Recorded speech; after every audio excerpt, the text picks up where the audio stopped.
안녕하세요. 화성교회 새가족 여러분. 오늘은 교회란 무엇입니까? 라는 주제로 성경 공부를 하겠습니다. 먼저 기도하고 시작하겠습니다. 하나님 아버지 감사합니다. 주님께서 은혜 주셔서 이렇게 온라인으로 또 공부할 수 있도록 하여 주시니 감사합니다. 하나님, 우리가 모여서 마땅히 성도의 교제를 해야 함에도 불구하고 그러지 못하고 있습니다. 그런데 이렇게 온라인이라는 도구를 주셔서 온라인으로 말씀으로 또 교제하게 하여 주시니 감사합니다. 하나님, 이 말씀을 또 듣고 나눌 때에 성령께서 함께 하여 주셔서 우리가 교회로 있는 그 깊은 은혜를 경험할 수 있도록 도와주옵소서. 예수님의 이름으로 기도하옵나이다. 아멘. 교회란 무엇입니까? 교회를 어머니로 모시지 않으면 하나님을 아버지로 모실 수 없다. 이렇게 키프리안이라는 교부가 보편적 교회 일체에 관하여에서 이야기했습니다. 여기 보시면 교회를 어머니로 모신다 이렇게 말씀하죠. 교회를 비유적으로 어머니라 이렇게 표현합니다. 기독교회는 이 세상에서 아주 독특한 공동체로서 하나님의 말씀을 통하여 모든 그리스도인들을 낳고 기르는 어머니이다. 자, 기독교회는 그리스도인들을 낳고 기르는 어머니라는 거죠. 근데 어디에 있어요? 이 세상에 있습니다. 뒤에 이제 살펴보시겠지만 여기서 이야기하는 그 교회는 보이는 교회이겠지요. 보이는 교회. 자, 계속 읽어볼게요. 교회는 하나님의 말씀을 선포하여 사람의 심령을 밝히고 불을 붙여 성도들이 하나님의 말씀을 이해하고 받아들이며 붙잡고 지키게 한다. 자, 교회의 아주 중요한 사명, 교회 안에서의 본질적인 사명은 무엇인가 했을 때 하나님 말씀을 선포하는 겁니다. 하나님의 말씀을 선포하여 사람의 심령을 밝히는 거예요. 그리고 사람의 심령에 불을 붙이는 거예요. 말씀을 이해한다. 이렇게 지적으로 이렇게 생각을 하면 이게 조금 차가워 보이는데 이것은 전혀 차가운 것이 아닙니다. 이것은 이렇게 밝아지는 거고요. 심령에 불이 붙는 것입니다. 불을 붙여. 그 다음에 중요한 건 뭐냐면 성도들이 하나님의 말씀을 이해하고 받아들이는 거예요. 그리고 붙잡고 지키게 하는 것입니다. 이것이 교회의 주된 사명입니다. 그러니까 그 사명의 모습이 어떻다는 거죠? 어머니 같다 이러는 거죠.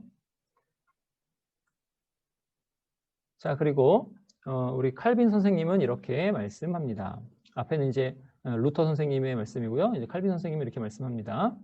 눈에 보이는 교회를 아는 것이 얼마나 유용하고 얼마나 필요한가를 어머니라는 단순한 칭호에서 배워야 한다. 어머니라는 칭호에서 배울 것이 있다는 거죠. 이는 그러니까 왜냐하면 이라는 뜻이죠. 이는 이 어머니가 우리를 잉태하고 낳으며 젖을 먹여 기르고 우리가 이 육신을 벗고 천사같이 될 때까지 마태복음 22장 30절 하늘의 천사들과 같으리라 이렇게 부활 때에 이렇게 말씀하셨는데 천사같이 될 때까지 보호하고 지도해 주지 않는다면 누가요? 이 어머니가 보호하고 지도해 주지 않는다면 우리는 생명으로 들어갈 길이 없기 때문이다. 이렇게 말씀합니다. 이 어머니가 보세요. 우리를 잉태하죠. 근데 이거 어떻게 잉태합니까? 말씀으로 잉태하고 낳습니다. 왜냐하면 말씀을 통해서 믿음이 그 안에 들어가기 때문에 그래요. 성령께서 역사하시는 거죠. 그리고 말씀을 통해서 신령한 젖, 말씀을 통해서 우리가 자라납니다. 기르고 이렇게 돼요. 우리가 죽을 때까지 육신을 벗고 천사같이 될 때까지 죽을 때까지 그렇게 어머니가 보호하고 지도해 준다는 거죠. 교회가 이렇게 됩니다. 그래서 요새 들어 그런 이야기를 많이 하는데요. 나는 예수님은 좋아. 예수님은 좋은데 교회는 싫어. 교회는 싫어. 그래서 교회에 안 나가. 일명 가나안 성도죠. 이게 교회들이 참 많이 잘못하였기 때문에 이런 현상이 일어나는 건데 아주 위태로운 현상입니다. 왜냐하면 참된 교회들이 많이 없어졌기 때문에 이런 현상이 발생하는 거고요. 참된 교회가 없어졌다는 말은 교회가 거룩한 복음의 말씀을 전하는 데 있어서 많이 약하다는 거죠. 거룩한 복음의 말씀으로 잉태하고 낳고 기르는 데 있어서 많이 그 일을 잘 하지 못하고 있기 때문에 발생한 현상입니다. 이렇게 교회 안 나가다 보면 어떻게 되죠? 결국 하나님에게서 떨어지게 되는 거죠. 아까 키프리안 선생님의 이야기 이렇게 나오죠. 교회를 어머니로 모시지 않으면 하나님을 아버지로 모실 수 없다. 이렇게 나옵니다. 교회는 아주 중요합니다. 그리고 교회가 참 잘해야 합니다. 자, 그러면 교회란 무엇입니까? 이것을 좀 살펴보겠습니다. 교회는 그리스도의 몸입니다. 교회는 그리스도의 몸이에요. 에베소서 1장 22절부터 23절 보시면 또 만물을 그의 발 아래에 복종하게 하시고, 여기 만물 나오죠? 만물. 여기는 그가 누구냐면 예수 그리스도예요. 예수 그리스도. 그리스도. 그를, 여기 그도 예수 그리스도죠? 그를 만물 위에 교회의 머리로 삼으셨느니라. 자, 만물이 이렇게 있고 이 만물 위에 이렇게 교회가 있어요. 교회가 얼마나 영광스러운지를 생각하셔요. 모든 것이죠. 만물은 모든 것. 모든 것 위에 교회가 있어요. 자, 그리고 뭐라냐면 교회는 그의 몸이니, 여기서 그는 누구라고 했죠? 예수 그리스도. 교회는 예수 그리스도의 몸이다. 그런데 이 몸인데 만물 안에서 만물을 충만하게 하시는 이의 충만함이니라. 만물 안에서 만물을 충만하게 하시는 이는 누구예요? 우리 하나님이시죠. 하나님. 요 하나님의 충만함이 바로 교회다. 이렇게 말씀하는 거죠. 그러니까 교회가 이 세상 가운데 있다라는 건 뭐냐면 이 세상이 교회를 통해서 하나님의 충만하심을 경험한다라는 거죠. 하나님의 충만하심, 하나님의 좋으심. 하나님께서 그 모든 만물을 목적대로 다 이끌어 나가시는 그것, 그 하나님의 나라, 그것을 이 세상이 교회를 통해서 보게 된다라는 거죠. 여러분, 머리와 몸의 관계는 어떻게 돼요? 머리와 몸. 몸은 머리를 통해서 여러 가지 것들에 대해서 실현하죠. 그러니까 머리의 생각과 뜻과 그 모든 것을 실현하고요. 사실 머리 때문에 몸의 존재 의미가 있고요. 그렇죠. 그래서 교회는 예수 그리스도의 몸이다 했을 때는 무슨 뜻이냐면 예수 그리스도께서 이 땅에 계셨으면 했을 법한 일들을 교회가 한다 이렇게 생각하시면 됩니다. 이게 좀 어려운 의미이긴 한데요. 이것을 좀 깊이 생각해 보세요. 고린도전서 12장 27절에 보면 너희는 그리스도의 몸이요 지체의 각 부분이라 이렇게 말씀합니다. 여기 너희는 이제 교회입니다. 교회의 성도들 그리스도의 몸이라고 그러죠. 그리고 지체의 각 부분이다 그래요. 그래서 우리는 교회를 생각하면서 무슨 생각을 하냐면 나는 전체의 일부분이다. 이런 생각을 하셔야 돼요. 이 전체는 아주 큽니다. 예수 그리스도를 머리로 한 교회라는 어떤 큰 교회입니다. 여기서 이야기하는 것은 보편교회예요. 큰 전체의 일부분이다라는 거죠.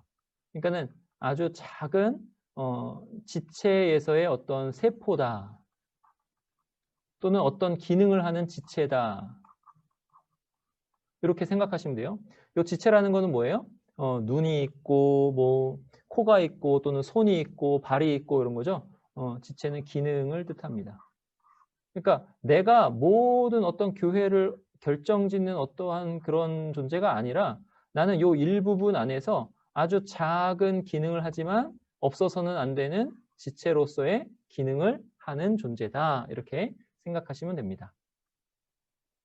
자, 그 다음으로 에베소서 4장 11절부터 12절에 보시면 그가 어떤 사람은 사도로, 어떤 사람은 선지자로, 어떤 사람은 복음 전하는 자로, 어떤 사람은 목사와 교사로 삼으셨으니 이는 자, 왜 우리가 이런 직임을 받았는가?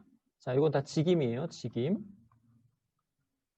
자, 우리가 왜 이런 직임을 받았는가? 이는 성도를 온전하게 하여 성도를 온전하게 하기 위해서구나. 그래서 봉사의 일을 하게 하며 그리스도의 몸을 세우려 하심이라. 성도를 온전하게 하는 것 안에 아주 중요한 것이 무엇일까요? 바로 말씀입니다.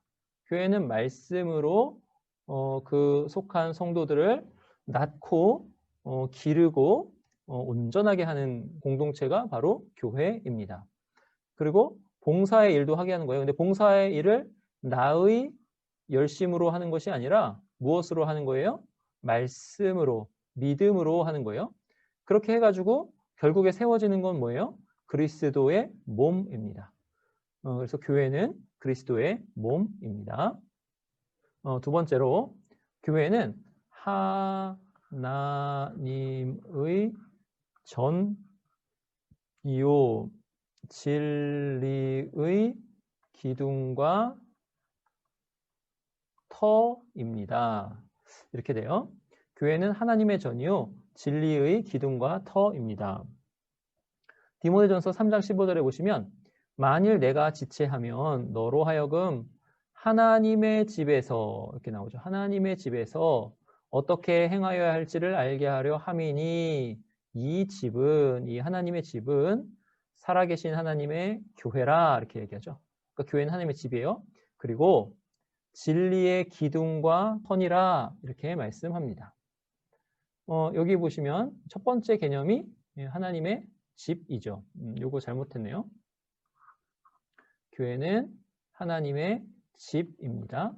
자, 여러분 집이라는 것을 생각해 보세요. 집. 집은 어떤 느낌입니까?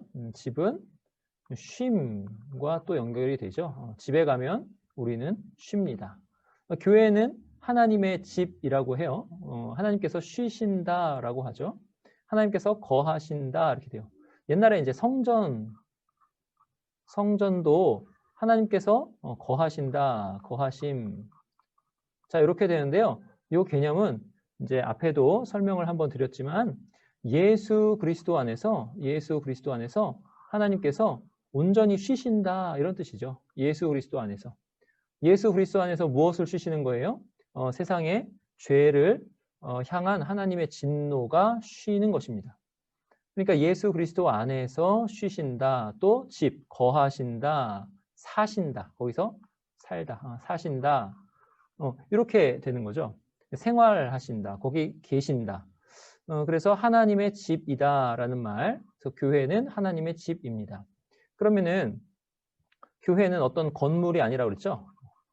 교회는 어떤 건물이 아닙니다. 교회는 성도의 공동체예요. 그러면 하나님께서 성도의 공동체 안에서 성도들 안에서 함께 계시고 거하시고 운행하시고 이렇게 되는 거죠. 쉬시고 이렇게 됩니다. 근데 이게 다 어떻게 되는 거예요? 성도의 공동체가 그 머리가 예수 그리스도니까 예수 그리스도 안에서 이렇게 되는 거죠. 그리고 또한 진리의 기둥과 터라고 합니다. 진리가 말씀하는 것을 생각해 보시면 여기서도 바로 하나님 말씀이 떠올라야 돼요. 특별히 복음의 말씀이 떠올라야 됩니다. 하나님께서 우리에게 계시를 주셨는데 특별히 복음의 거룩한 말씀, 그 말씀을 통해서 우리에게 살 길을 허락하셨죠. 하나님 말씀으로 우리에게 알게 하시는 것은 뭐냐면 거룩하신 복음입니다. 거룩한 복음. 이 복음을 통해서 우리가 확인하고 깨닫는 것은 하나님께서 우리를 사랑하신다라는 거죠. 하나님께서 우리를 향하신 뜻이 재앙이나 고통이 아니라는 거죠. 평안이라는 거죠. 평안. 그러니까 이 복음 통해서 특별히 예수 그리스도의 십자가와 부활과 승천과 재위를 통해서 우리에게 보장된 것은 평안이라, 샬롬이다, 모든 것이 잘 돌아가는 상태다, 이런 거죠. 그것을 교회에서 거룩한 복음의 강설이라는 이제 말씀 전함으로 그것을 가르치는 것입니다. 그 진리를 가르치는 거예요. 그럼 그 진리를 받아서 우리는 그러면 그 안에서 나는 어떻게 하나님의 그 진리를 내 삶에서 체현하면서 구현하면서 살 수 있을까를 생각하고 깨닫고 그대로 살아가는 것. 그것이 바로 우리의 자람이죠. 우리의 성장이 그런 것입니다. 세 번째, 교회는 위에 있는 예루살렘입니다.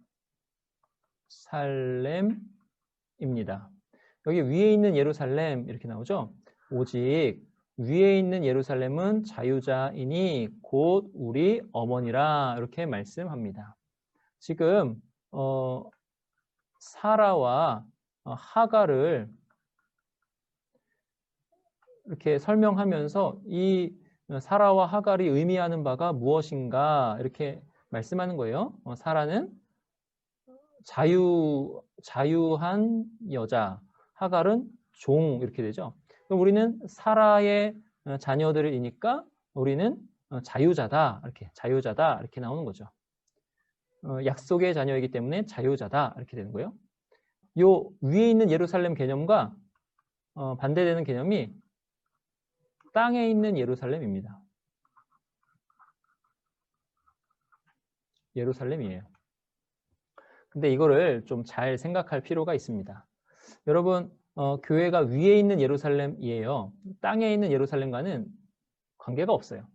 그래서 교회 다니시는 분들이 자꾸 유대인 이야기하고 유대인의 보호 또는 유대인의 흥함, 유대인의 잘됨이 마치 하나님의 뜻이고 교회는 그런 것을 바라야 된다라고 생각하는 경우가 많은데 그렇지 않습니다. 사실 지금 이 땅에 있는 예루살렘에서는요, 유대인들이 얼마나 주변 사람들을 억울하게 하고 있는지 몰라요. 굉장히 억울하게 하는 일들이 많이 일어납니다. 요거는 잘 구분하셔서 생각하셔야 됩니다. 그리고 위에 있는 예루살렘이다라고 했을 때는 이건 잘 생각하셔야 될 게 뭐냐면 요 예루살렘에는 뭐가 있죠? 예루살렘에는 성전이 있습니다. 성전. 예루살렘의 의미는 성전이 있다는 것에 있어요. 그럼 이 성전이 이렇게 어떻게 되어 있어요? 위에 있다 그러죠. 위에 있다. 자, 예수 그리스도께서 지금 하나님 보좌 우편에 계십니다. 예수님께서 하늘에 계세요. 예수 그리스도께서 승천하셔서 하늘에 계세요. 그럼 거기서 뭘 하고 계시는가 했을 때는 거기서 거룩한 속죄제사, 영원한 속죄제사, 그게 뭐냐면 예수 그리스도의 십자가에서의 죽으심과 부활과 승천까지예요. 그러면 그 승천하셔가지고 지금 그 속죄제사의 효력을 지금도 우리에게 적용하고 계십니다. 그 말은 뭐냐면 예수 그리스도께서 하늘에 계셔서 우리가 이 땅을 자유롭게 살 수 있다는 거예요. 자유롭게. 우리가 지금 하고 있는 모든 것들이 죄에 물들어 있음에도 불구하고 활동들을 정말 믿음으로 열심히 할 수 있는 이유는 뭐냐면 예수 그리스도께서 지금 하늘에 계시기 때문에 그래요. 위에 있는 예루살렘이기 때문에 그렇습니다. 그래서 우리는 이 위에 있는 예루살렘 소속입니다. 교회는 위에 있는 예루살렘입니다. 요거를 잘 생각하시기 바랍니다. 자, 그러면 교회의 구분에 대해서 말씀드릴게요. 교회는 보이냐 보이지 않느냐 이것을 기준으로 유형교회와 무형교회로 구분됩니다. 유형교회는 눈에 보이는 교회로서 같은 신앙을 고백하며 모이는 신자들의 공동체입니다. 그런데 같은 신앙을 공적으로 고백합니다. 공적으로 고백하면은 어떻게 되죠? 세례를 받죠. 그리고 세례를 받은 사람만 성찬에 참여합니다. 이런 제도들 아실 거예요. 그럼 이런 제도들이 왜 있는가 했을 때는 같은 신앙을 공적으로 고백하여 모이는 신자들의 공동체가 교회이기 때문에 그렇습니다. 그리고 교회에서 아주 중요한 부분이 성도의 교제입니다. 떡을 떼며 교제하는 거죠. 유형교회는 눈에 보이는 교회입니다. 근데 무형교회는요, 눈에 보이지 않는 교회예요. 하나님께서 택하신 모든 택자들의 모임을 무형교회라고 합니다. 유형교회는요, 신앙을 공적으로 고백한다라는 이 보이는 것으로 이렇게 모일 수밖에 없죠. 왜냐하면 우리가 그 사람이 구원을 받았느냐 못 받았느냐 이것을 완전하게 알 수는 없어요. 다만 저 사람이 공적으로 신앙을 고백하고 그 생활에 있어서 선한 열매가 맺히니까 구원을 받았겠구나 이렇게 생각하는 거지 확실하게 알 수는 없어요. 구원 받았냐 못 받았냐. 그런데 그게 알 수가 없으니까 그걸 눈에 보이지 않는 거예요. 그거는. 눈에 보이지 않는 거예요. 그래서 누가 택자냐? 이게 눈에 안 보이잖아요. 무형교회는 눈에 보이지 않는 교회예요. 택자들의 모임이니까. 근데 유형교회보다 훨씬 크겠죠.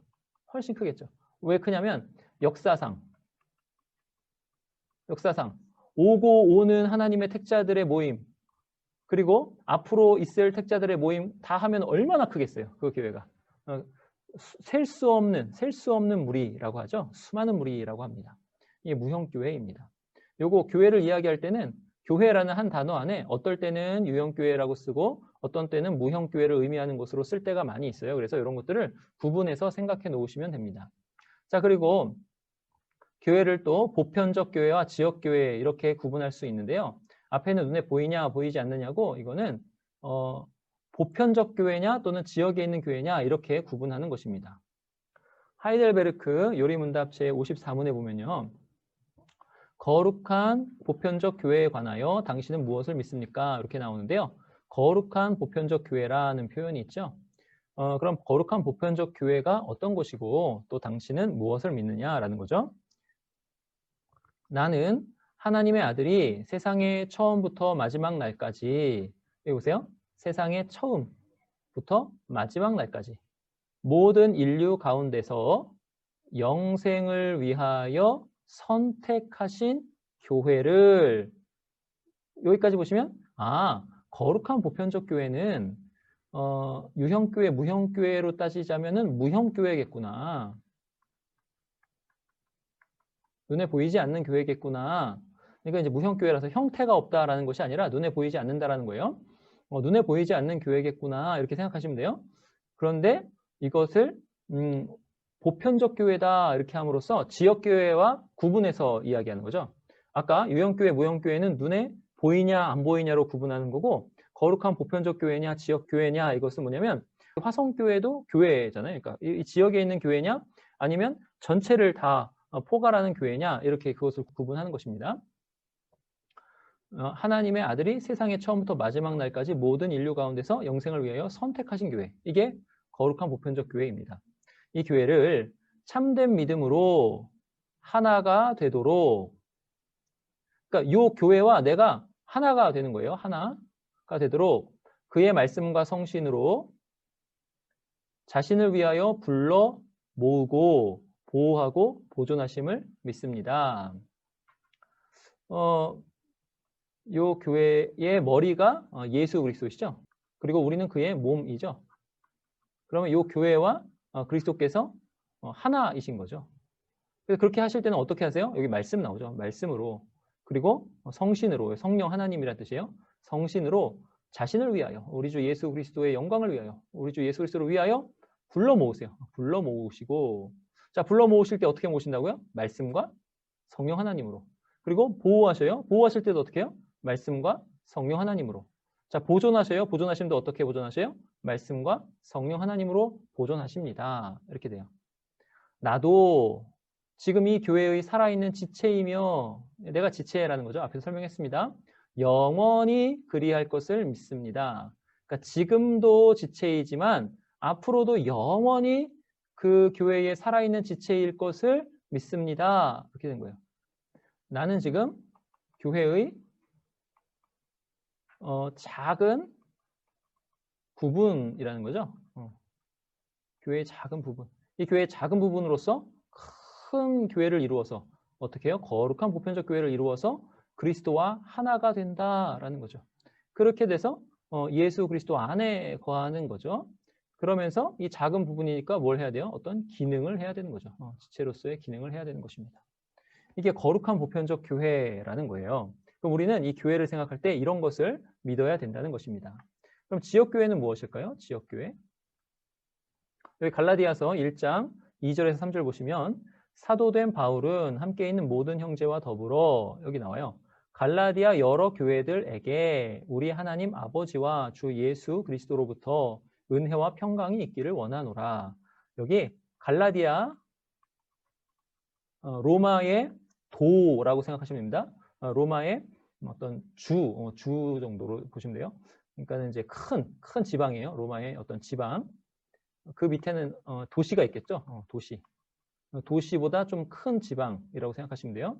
로마의 한 지방인데 이 갈라디아라는 지방에 있는 많은 교회들, 여러 교회들에게 사도 바울이 편지하는 거죠. 그게 갈라디아서예요. 그러면 이 교회라는 말을 쓸 때는 이렇게 성경에서도 지역 교회를 뜻하는 이렇게 교회라는 말을 쓰기도 한다는 거죠. 그래서 여기 화곡동에는 화성교회가 있고요. 이 화성교회 이렇게 주변으로 이렇게 교회들이 또 있는 것입니다. 이게 지역교회입니다. 그런데 이 지역교회는 어떻게 되는 거예요? 부분이고요. 거룩한 보편적 교회. 보편적 교회를 작은 부분으로서 이루는 것입니다. 그게 지역교회입니다. 자, 그러면 교회에서 중요한 거, 이제 말씀이 교회에서 아주 중요하다 말씀드렸는데요. 저 말씀이 중요하고요. 그 다음에 그 말씀 안에서 교제하는 게 중요합니다. 그래서 성도의 교제가 아주 중요해요. 교회는 어떤 조직체나 건물이 아니라 그리스도를 머리로 하는 신자들의 공동체입니다. 공동체 안에 있다는 것의 의미는 서로 교제하는 것에 있습니다. 성도는 믿음 안에서 말씀으로 서로 교제합니다. 자, 믿음 안에서 말씀으로 서로 교제합니다. 우리 종교개혁자 중에 우리 아주 대단한 분이죠. 우리 루터 선생님. 루터 선생님은 이렇게 말씀합니다. 교회는 성도들의 회중, 곧 순전히 성도들로 이루어진 무리를 뜻하는 말이다. 자, 여기서 참 중요하게 우리가 생각해야 돼요. 내가 성도라 칭함받을 만한가? 예수 그리스도를 진실히 믿고 그 말씀에 따라서 행하고자 하는가? 그게 나의 삶의 최우선순위인가? 최우선인가? 이런 것들을 생각해 보세요. 이 땅 위에는 교회를 머리로 하는 순전한 성도들의 작고 거룩한 무리가 있는데 여기 땅 위에 있다는 거죠. 이 땅 위에. 성령께서 그들을 하나의 신앙, 하나의 마음과 이해로 불러주셨다. 중요합니다. 여기. 하나의 신앙. 아까 고백할 때 공적으로 똑같은 신앙을 고백하는 것이 중요해요. 하나의 신앙. 그 다음에 하나의 마음. 하나의 마음. 예수 그리스도의 마음이요. 또 예수 그리스도께 영광을 돌리고자 하는 마음. 하나님과 예수 그리스도와 이웃을 사랑하는 마음. 그 다음에 이해. 내가 누구인가, 내가 어떠한 사람인가에 대한 이해를 할 때, 나는 예수 그리스도의 사람이구나, 그리스도인이구나 라고 이해하는 그러한 사람으로 불러주셨다는 거죠. 누가요? 성령께서. 그럼 어떻게 불러주셨어요? 말씀으로 불러주셨죠. 그 안에 다양한 은사들이 있으나 사랑 안에서 일치하며 사랑 안에서 일치한다. 자, 고린도전서 12장은 은사장이죠. 그 은사장은 13장으로 이어지는데 가장 좋은 길을 보이리라 사랑장으로 이어집니다. 사랑 안에서 은사들이 일치하는 거죠. 분파나 분열은 없다 이렇게 말씀합니다. 나 역시 그 일원으로 그 속에 있는 모든 좋은 것들을 함께 나누는 자인데 자 어떻게 나눕니까? 성령에 의하여 하나님의 말씀을 듣고서 그 무리 안에 들어왔다라는 거죠. 자, 우리가 하나님의 말씀을 듣고 믿음이 생겨서 예수 그리스도를 믿게 되었는데요. 이 믿음은 어떻게 생기냐면요. 우리가 하나님의 말씀이 우리 귀에 이렇게 딱 들립니다. 하나님의 말씀이 우리 귀에 딱 들릴 때 말씀과 함께 성령께서 역사하세요. 역사하셔가지고 우리로 하여금 깨닫게 하는 거죠. 무엇을 깨닫게 하냐면 내가 하나님을 반역한 죄인이구나. 그리고 정말 하나님의 진노 가운데 있을 수밖에 없구나. 그러면 어떻게 해야 될까? 어떻게 해야 하나님께 받아들여질 수가 있을까? 이렇게 길을 찾게 되고 그 길을 하나님께서 예수 그리스도 안에서 예수 그리스도로 그 길을 마련해 주셨구나. 예수님을 믿어야 하는구나. 이렇게 깨닫게 됩니다. 나의 처지를 깨닫고 예수 그리스도를 믿음으로 받아들이게 돼요. 구원자요 주님으로 받아들이게 됩니다. 요런 작용이 어떻게 일어나는 거예요? 하나님의 말씀을 들음으로 일어나는데 성령께서 말씀과 함께 역사하셔서 이런 일이 일어나는 거예요. 또 계속 들음으로써. 그러니까 들어올 때는 이런 일이 일어나고요. 또 계속 들어야 돼요. 또 계속 들어야 돼요. 들음으로써 우리가 그 말씀에 따라서 내가 하나님의 말씀 안에서 그 교회라는 그러한 정체성으로 내가 살아가는가를 확인하는 거죠. 매번 말씀을 들으면서 내가 정말 교회인가? 그리스도의 몸으로서 그리스도의 작은 몸, 작은 부분으로서 그리스도의 몸의 작은 부분으로서 내가 살아가고 있는가를 이렇게 계속 깨닫게 되는 거죠. 그래서 하나님의 말씀을 듣는 것이 그 시작입니다. 말씀이 굉장히 중요합니다. 근데 요게 성도의 교제를 한다 그랬을 때 어떻게 된다고요? 성도의 교제는 말씀으로 하는 것입니다. 말씀으로 하는 것이에요. 자, 여기까지 교회에 대해서 살펴보았는데 우리가 그동안 좀 많이 생각하지 않았던 그러한 말씀입니다. 그래서 좀 생각하실 때는 또 열심히 또 생각하시면서 이해되지 않는 부분은 자꾸 돌려보시면서 이렇게 깨달으시기 바랍니다. 요 부분은요, 제가 요 책에서 가져왔습니다. 요 책에서 보이시나요? 요 책, 교리문답으로 배우는 장로교 신앙이라는 책인데요. 김진흥 박사님이 이렇게 지으신 책인데 아주 유익합니다. 이 책에서 많은 부분을 참고했습니다. 네, 그러면 이 시간 기도하고 마치겠습니다. 하나님 아버지 감사합니다. 특별히 우리를 교회로 불러주셔서 말씀 안에서 교제하게 하시고 이 말씀으로 그 교회의 일원이 되어 영광스럽게 그리스도와 하나가 되어 하나님께 영광 돌릴 수 있는 그러한 높은 위치로 우리를 불러주시니 참으로 감사하옵나이다.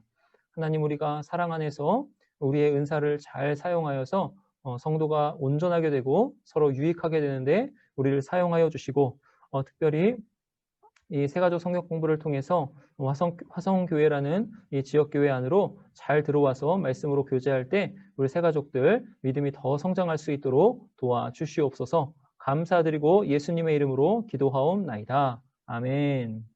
예, 수고하셨습니다.